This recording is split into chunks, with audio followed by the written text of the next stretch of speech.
Hi, I'm Tom, and welcome to the Red Barn. As you can see here, this is some footage of the top of the storage bench that I've been working on lately.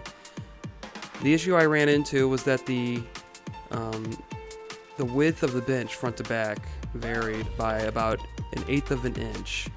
So the front of the bench was 1/8 of an inch wider than the rear of the bench.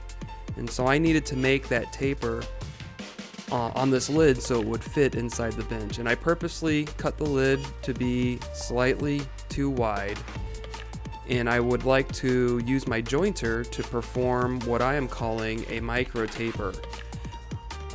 This particular taper needs to taper down 1/16 of an inch over 18 inches, and so this is how I performed that.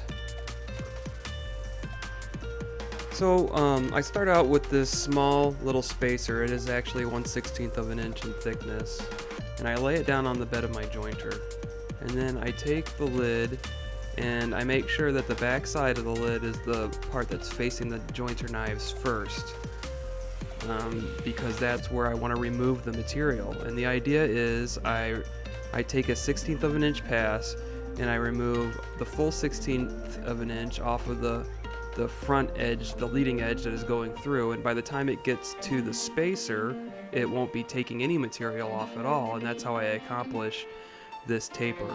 I did struggle a bit with keeping the little jig moving along with the panel, but by the second time I figured out if I just placed some downward pressure onto the jig as I passed it through, it worked just great. And that is how the taper was performed. So here's a test fit that I did just to see my progress, and I could tell by doing this test fit that the sides of the top were parallel to the sides of the bench. And so now I'm just doing a second pass, and I don't need to use the jig anymore because the taper has been set. So all I'm doing now is just removing a small bit of material to get that fit on top of the bench to be perfect.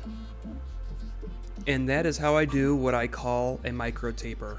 Thanks for watching. Please like and subscribe.